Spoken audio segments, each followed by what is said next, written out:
eu queria trazer um tema. Você ficou para trás agora. Fica aí.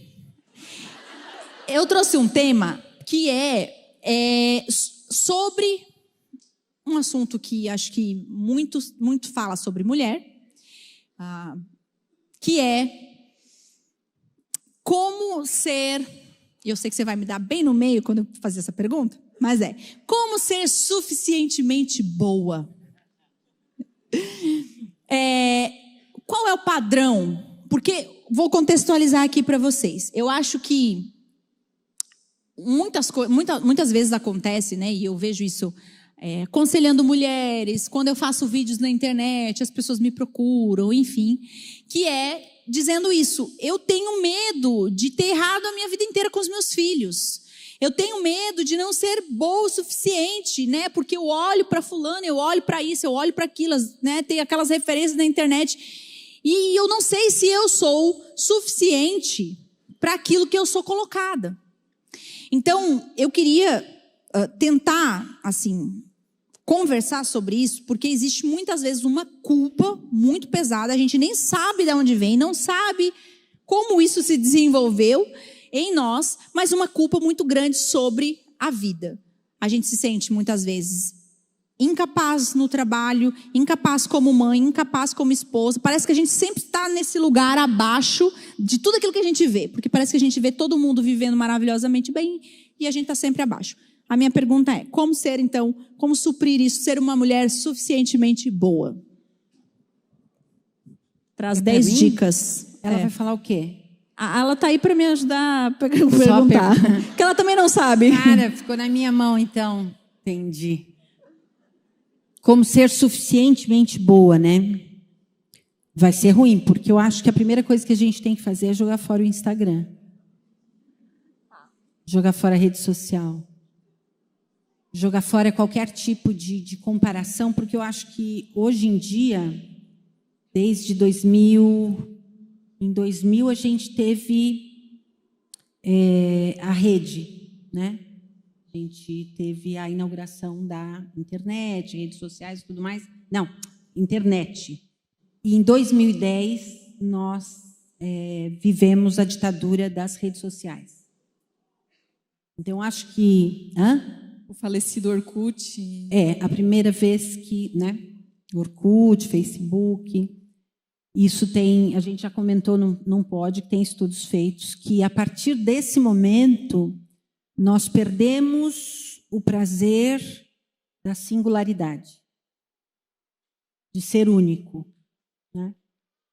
Então, eu acho que a primeira reflexão que a gente precisa fazer é sobre os padrões que estão sendo impostos a nós por todo um conjunto, por todo um sistema de comparação, né? Em algum lugar eu escolho um modelo, eu tenho uma enxurrada de regras de como ser uma boa mãe, de como ser uma boa esposa, de como ser uma boa mulher, de que roupa usar, né, de que cabelo usar, de que maquiagem, enfim, nós somos, se somos adeptos e ligados de uma forma exagerada às ditaduras externas, nós perdemos o prazer de sermos nós mesmos, né? Então, esse termo que a Larissa usou, suficientemente boa, vem de uma teoria psicológica, né, do Winnicott, que ele diz que a mãe, ele fala sobre a mãe, sobre a relação com o bebê, que a mãe sabe como ser mãe, ela sabe como ser mãe, ela não precisa ser ensinada, né? E ela é suficientemente boa se ela é ela mesma. Se ela consegue ser para o seu filho, né, para a sua cria, vamos dizer assim, exatamente a essência e a expressão da essência do que ela é, né? E aí eu acho que está tão linda a sua pregação, a gente pode espiritualizar a situação, né? Eu acho que a gente pode caminhar nessa direção, que é a ideia de que a saúde humana, a saúde pessoal, ela começa quando Deus nos cria com uma essência, com núcleo, um chamado. Todo bebê humano nasce com um chamado, né? Que no início é biológico, né? A gente já falou sobre isso e tem teoria sobre isso, mas todo bebê humano tem uma missão, tem um chamado, que não é o de ser um grande príncipe, uma grande celebridade, uma grande personalidade, mas é o chamado para ser ele mesmo. E o quanto mais a relação com a mãe, com o ambiente, permitir que ele seja ele mesmo, que ele atualize o potencial que foi colocado por Deus ali, né? Muito mais ele vai ser saudável. Então, eu acho que você me coloca outra pergunta, mas eu só queria completar com isso. Hoje, eu penso que nós perdemos o encanto com a pessoalidade humana. Então, nós estamos aqui não só em 15 pessoas, mas deve ter o quê? O quê? Quantas pessoas aqui, né? Nós perdemos a beleza e o encantamento de ver a manifestação de Deus de uma forma diversa, única, especial em cada pessoa que nasce, em cada mulher que nasce. Esse é o milagre. Eu gostei muito da adoração, né, da música, tal, quando a gente canta aquela música, eu não sei a letra, mas vocês vão lembrar, né, que eu vejo meu amado, eu quero vê-lo, né? Como é que foi essa música? Não importa o preço do... Não, eu quero vê-lo, eu não aguento esperar o dia de vê-lo. Eu espero o dia. Espero o dia de vê-lo. Que verei face a face. Nossa, olhe para o lado. Face do meu amado. Olhe para o lado. Olhe para o lado. Você quer ver Jesus face a face? Ele está aí. Eu achei até bem interessante quando você falou da maternidade, né? E eu tenho 3 filhos e várias pessoas me perguntam como é que foi isso, né? Como é que eu lido com cada um. E aí o primeiro eu tive em 2016. Eu sempre fui meio inimiga da tecnologia, então nunca fui ligada ali às redes sociais e até nem existia os stories. Já tinha Instagram, mas não tinha, então era bem diferente em 2016. Não faz tanto tempo assim, mas E eu olho hoje a criação que eu tive desse meu primeiro filho, que nasceu em 2016, que eu não tinha comparação nenhuma, eu não olhei nada assim. E eu vejo que, até quando eu engravidei, eu falei, não vou ficar pesquisando também nada, vou deixar o instinto de mãe surgir. E quando eu olho para trás, eu falo, nossa, eu errei em muita coisa. Mas, na época, enquanto eu estava ali, eu estava dando o meu melhor. Eu fazia o que eu podia fazer por ele. E eu errei muito, não fazia rotina, não sei o quê, do sono, e eu não fazia essas coisas. Mas eu era muito, acho que até mais cansada, porque não dormia tão bem, mas eu não me comparava, não tinha outra mãe dizendo que meu filho dorme 12 horas seguidas. Nunca tinha escutado isso. Eu achava que era o normal o filho acordar, sei lá, cada 2 horas. Então, foi a maternidade foi mais leve do que com a última, que nasceu em 2021, e muitas comparações, e método de não sei o quê, e método de não sei o que lá. Foi bem mais pesado, com várias... Claro, a rotina me ajudou muito, tem várias coisas muito boas, mas a comparação me pegou muito mais. E existe uma culpa, né? Ou melhor, existe um padrão, vamos dizer assim, estabelecido. Todo mundo tem um padrão estabelecido aqui, certo? Do que é ser uma mulher bem-sucedida, uma mulher bem com Deus, uma mulher, uma mãe excelente. Todo mundo tem um padrão. Assim, conhece um padrão, certo? Do que é ser boa.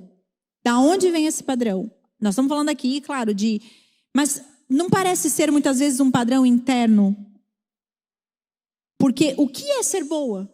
Porque assim, o que é ser boa? Qual é o padrão de ser boa? Você está falando isso com relação à maternidade? Não, com relação à vida. Porque Sim, o que eu estou dizendo isso?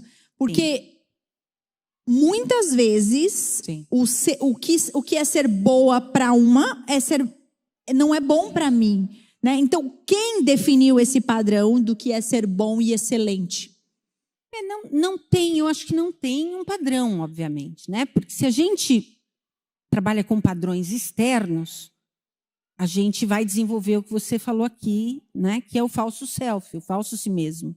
Você vai forjar uma imagem ou um comportamento, uma atitude para ser igual a alguém, né? Então, de novo, a gente cabe no modelo. Então, a sensação, eu acho que tem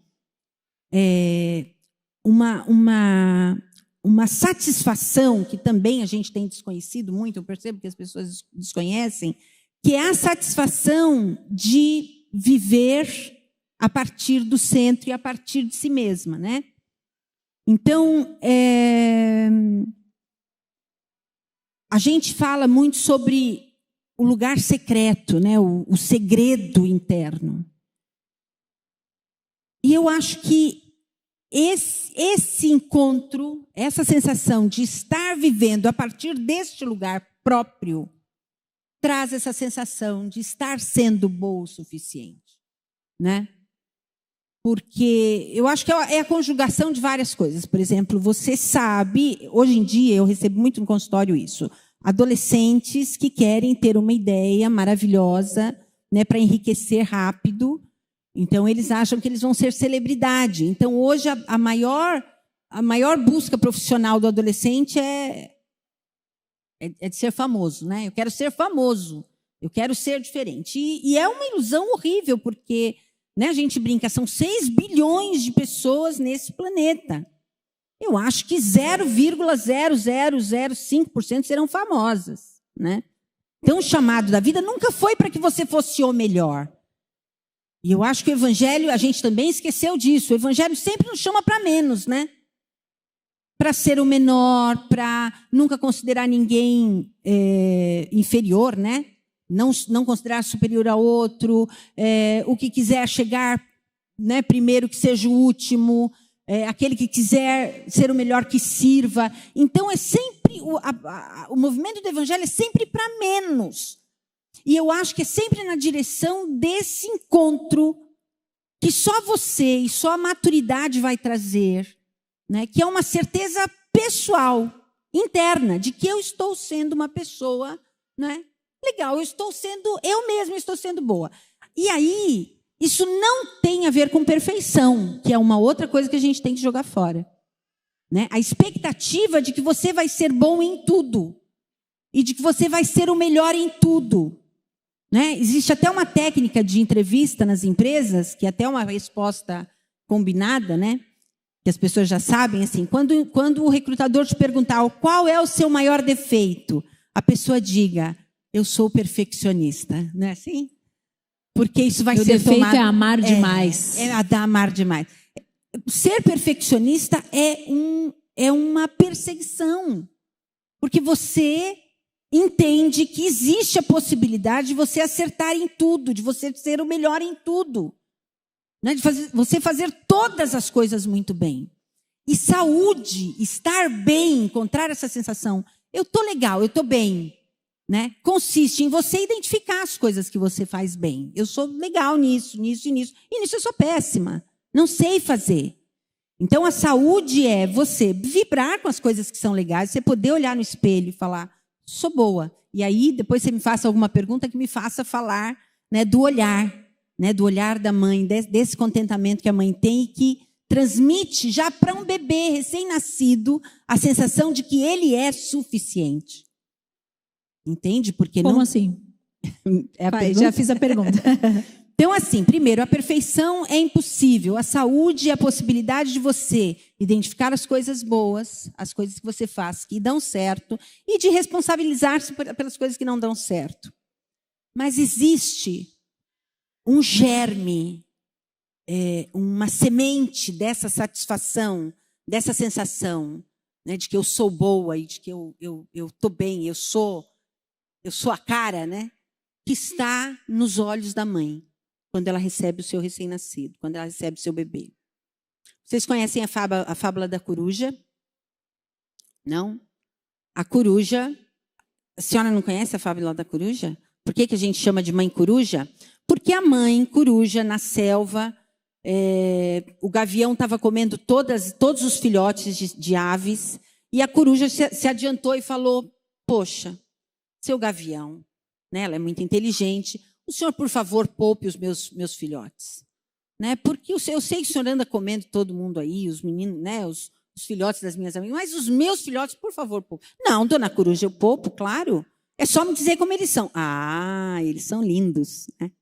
Eles são os mais lindos da floresta. Se o senhor encontrar os meus filhos, o senhor pode...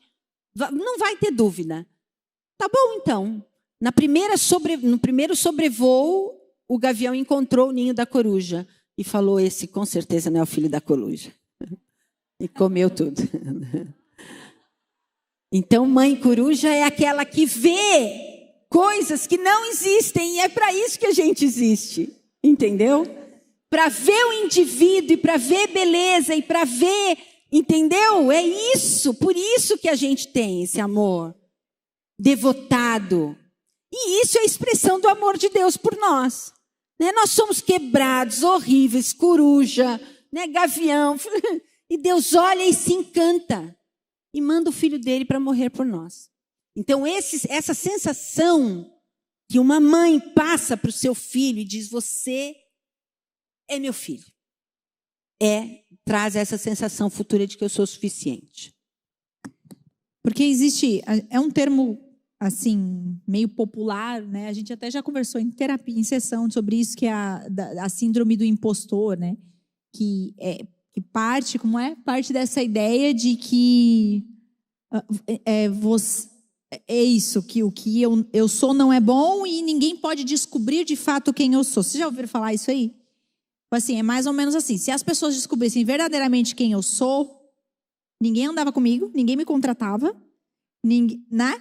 Então, é esse sentimento que eu já preguei muito sobre isso, né? Não sobre a síndrome, mas pautado nisso, na minha história, de como eu me enxergo, muito diferente do que as pessoas enxergam.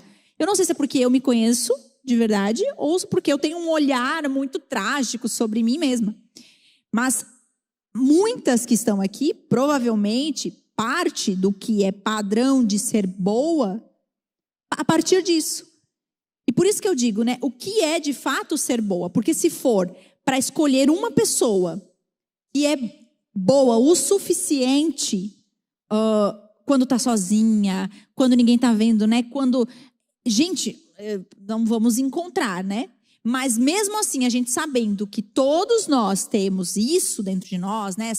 As falhas, a vontade de não vir para a igreja, quando todo mundo acha: meu Deus, aquela mulher é uma mulher de Deus. Deus o livre saber que eu não queria vir para a igreja hoje, né? Então a gente tem um monte de coisas desse tipo, né? Foi contratado, a primeira coisa que você pensa é: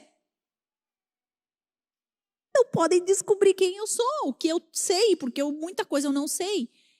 E a gente não pensa que talvez dentro da contratação é normal as pessoas não saberem de todas as coisas, mas aí você vai para aquele lugar esmagador dizendo: eu preciso me esconder, porque... Né? Então, eu acho, né, e só a minha opinião olhando para a minha vida, que é muito isso, assim, é uma deturpação daquilo que é bom. Porque se o bom de fato for resolver essas coisas de quem nós somos, com as nossas falhas, pecados, não vai ter conserto. E aí a gente nunca vai chegar nesse lugar. E isso é cansativo. Porque a gente nunca chega nesse lugar. A gente nunca chega num lugar satisfeito com a gente mesmo. Alguém já chegou? Eu estou satisfeita comigo. Talvez sim. Talvez tem pessoas que se enxergam dessa forma. A Thelma se enxerga dessa forma. Não é?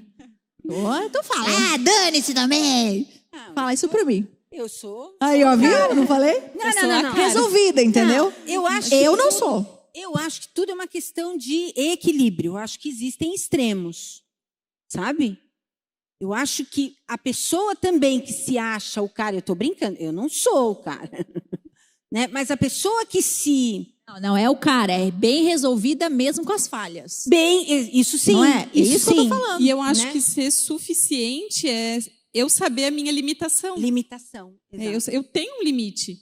Tanto na maternidade, no meu trabalho, a igreja, é eu saber o meu limite e me colocar nesse... Nem só saber, mas amar isso. Esse que eu acho que é o problema. Amar, eu acho que nós estamos em constante desenvolvimento. Né? Eu acho que, como eu falei, tudo é uma questão de equilíbrio, porque você não vai se sentir. Pessoas que são as melhores, que cantam bem, fazem tudo, que são insuportáveis. Né? A pessoa que tem uma segurança, ela é arrogante. E muito provavelmente ela está escondendo uma patologia, está escondendo o falso si mesmo. Né? Porque não tem como, sendo humano e sendo honesto consigo mesmo, você entender, como você falou, que você é perfeito. Né? Então, assim, nem perfeito e nem desprezível. Eu não sei nada, eu não faço nada bom. Isso também é uma doença. Né? Porque eu acho que o meio termo é você saber, olha, eu sofro, uma dose de estresse é muito boa, uma dose de autocrítica é fabulosa. Né? Você olhar e falar assim, poxa, podia ter feito melhor, podia ter estudado mais, né? Podia ter me esforçado mais um pouco. Isso é um estresse que te move para frente. Você vai estudar, você vai... Mas eu acho que a questão é essa sensação. Bom, eu estou em crescimento, eu me perdoo, e não é isso que define o amor, né? que eu tenho por mim mesma e que em algum momento foi um amor que foi me dado. Porque, no fundo, isso que você está sentindo é dúvida sobre o amor. Sobre o quanto eu sou amado, sou recebido e sou perdoado, apesar das minhas falhas. Isso na relação com os meus pais, na relação com as pessoas, na relação com a igreja, com os irmãos. Então, às vezes, é uma falha no amor. Faz sentido, né? Porque eu acho que é isso, porque eu acho que a gente não quer muitas vezes provar para nós mesmos, né? E o problema é esse, né? É a busca de olhar para outras pessoas e as pessoas terem a certeza de que somos maravilhosos. E é muito esmagador você conviver com isso, porque não somos. E nem vamos conseguir ser. Então, existe uma dor, eu acho que talvez a dor é exatamente isso. E aí, por exemplo, uma coisa de dentro de terapia, nossa, né? E se as pessoas não te amarem? E se as pessoas não gostarem de te ouvir? Ai, corajosa. Fala. Com relação ao que está sendo falado e comentado.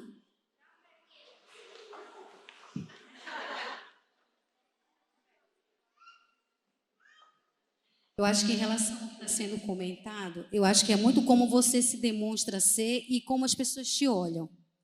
Porque mesmo assim, a gente, sendo da igreja, às vezes nós somos e nós vivemos dentro da nossa própria vida, né? Temos nossa vida normal. E aí você demonstra para as pessoas uma coisa.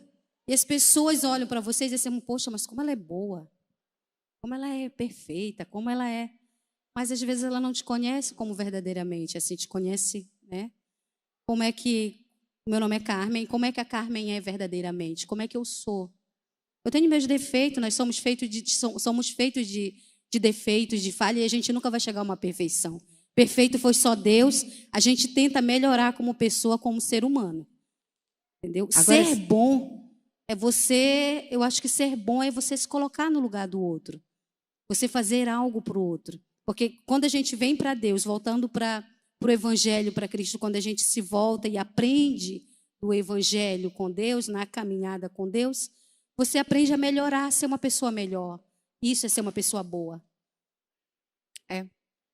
Eu acho interessante isso, né? Assim, você saber que, às vezes, esse olhar de idealização, de adoração, está na pessoa. Porque cada pessoa que não te conheça, como Carmen falou, vai construir sobre você uma idealização. Né? Então, ela vai ver o que ela quer. Isso se ela não te conhece. Por isso que a igreja, quando a gente fala chamada para baixo, para menos, crescer para baixo, né? A gente não olha Deus para cima, a gente olha Deus para as pessoas. Então, quando a gente consegue conhecer e usar a igreja como comunidade terapêutica, por isso os grupos pequenos, por isso a relação dos GPs, você não vai idealizar. Né? E se esse movimento, se essa relação terapêutica na igreja for pautada no amor, no acolhimento, não na competição, não no externo, não nas formas, você vai entender o que é ser amado. E aí, né, o olhar, às vezes, que falhou lá na casa, na mãe, no recém-nascido, é recomposto na igreja, é recomposto no outro. Alguém tem alguma pergunta? Uma colocação? Eu acho que, olhando para isso, né? Vamos finalizando, mas olhando para isso, né? Eu acho que o nosso olhar com relação às pessoas conta muito. E por isso que muitas vezes a gente permanece nesse lugar esmagador, né? Então, o que me fez pensar muito sobre isso, de descobrir a singularidade em meio... E aí foi onde eu comecei a pregar mais vulnerável, por exemplo, né? Onde eu mudei a forma até que eu prego, porque quando eu começo a falar sobre as coisas que eu não recebi de Deus, as coisas, o quanto eu falhei, o quanto eu...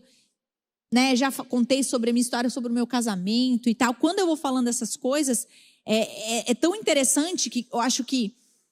E daí, né, o que me fez mudar muito dentro de mim com relação a esse assunto, e por isso que eu trouxe esse assunto para cá, foi... E se as pessoas não gostarem? Eu lembro de uma vez que eu cheguei em crise, né, na terapia, e eu disse, eu tenho uma igreja em Joinville, né? Cara, assim, eu não aguento, é muito difícil, é muito pesado eu ter que ser, eu ter que falar, eu ter que estar sempre bem, eu ter que estar sempre certo, eu tenho que estar sempre cheirosa, eu tenho que estar sempre em todos os cursos, eu tenho que levantar a mão. Cara, eu quero ficar lá atrás, eu quero chorar, eu quero sentar, não quero levantar a mão. E aí ela falou, tá, e se você... Porque daí ela perguntou, mas por quê? O quê? Quem está te botando uma... Quem? Eu falei, não, ninguém necessariamente uma pessoa específica, mas é o que as pessoas esperam, porque senão as pessoas vão olhar para mim e vão dizer, que tipo de esposa de pastora é essa? E ela disse, tá, e daí? Se as pessoas pensarem, Larissa não é uma maravilhosa esposa de pastor, o que tem? E como que tem? Ninguém pode pensar isso de mim, as pessoas têm que pensar tal coisa sobre mim. Eu disse, não, mas... O que isso muda? Senta na cadeira e chora. Dane-se o que as pessoas vão pensar da esposa do pastor. Então, isso é um evangelho real. Isso é uma vida real. Eu estou sempre bem. Porque senão a gente aponta para nós e vai dizer, não, olha, gente, vocês não precisam de Deus, tá? Porque eu dou conta aqui. Eu estou sempre bem, estou sempre perfeito. Então, até as nossas falhas e vulnerabilidades precisam apontar para Deus. E aí é tão interessante que nessa caminhada, eu comecei, assim, dessa forma de pensar, eu afastei muitas pessoas. Porque tem pessoas que muitas vezes estavam comigo porque eu mantinha isso tudo muito bem, né? Tem hora que eu falo, gente, não quero estar nesse rolê, não gosto desse rolê, não gosto, não quero estar. E fui afastando pessoas, e essas pessoas, eu fui definindo aquilo que, né, quem quer estar comigo fica, quem não gosta de mim, paciência, eu não tenho o que fazer, gente, foi o Senhor que escolheu a pastora de vocês. Eu vou fazer o quê? Né? Então... para mim foi muito libertador essa pergunta. E daí? O que tem se as pessoas tiverem uma imagem que elas montam sobre elas mesmas? Eu só quero terminar com isso, né? É minha fala. Antes de ontem, eu postei um vídeo sobre isso. E eu disse, no meio do vídeo eu falo assim, né? Que aconteceu isso muito simultâneo, assim, foi tipo meio na mesma temporada, assim. Eu estava falando de um jeito, tal, pregando, não lembro o que alguém falou.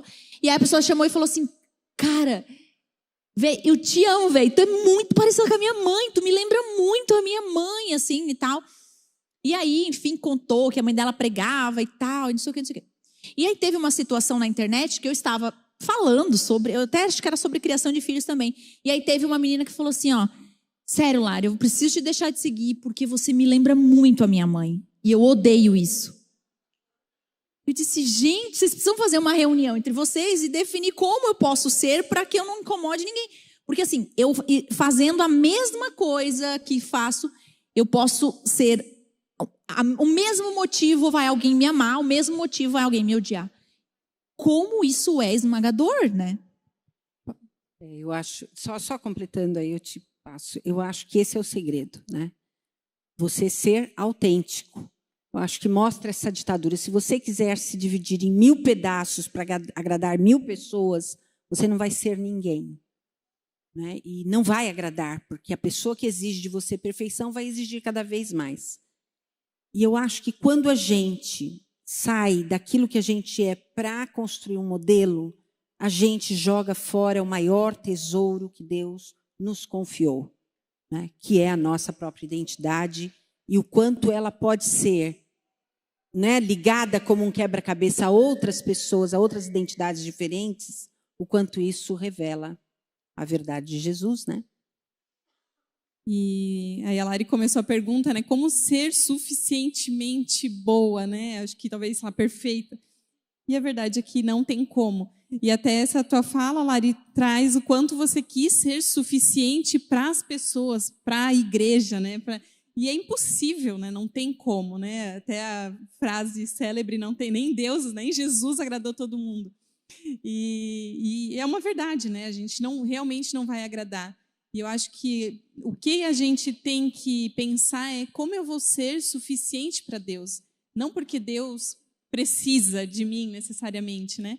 Mas é até linkando com a tua palavra, né, de hoje, é sendo obediente a Deus, né, tendo uma fé estável,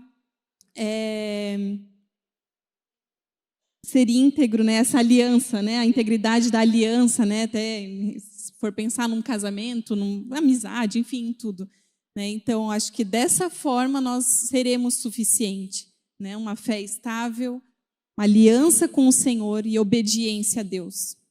Eu gostei muito dessa palavra íntegro, né? Porque íntegro é inteiro, né? Na psicanálise a gente usa isso, um eu inteiro que não se fragmenta, que é ligado e que é singular. Amém, meninas? Amém? Gostaram desse tempinho, desse bate-papo? Mês que vem a gente está aqui junto, eu não tenho a data. Alguém tem a data do mês que vem aí? Mês que vem a gente vai estar junto. Vamos ter outras coisas acontecendo. A nossa ideia é trazer outros elementos também para cá. Então vocês vão ver muita coisa diferente acontecendo aqui. Gostaram, gente? Quem foi abençoada por Deus? Uma salva de palmas para essas garotas maravilhosas. Que Deus abençoe sua casa, sua história, sua vida.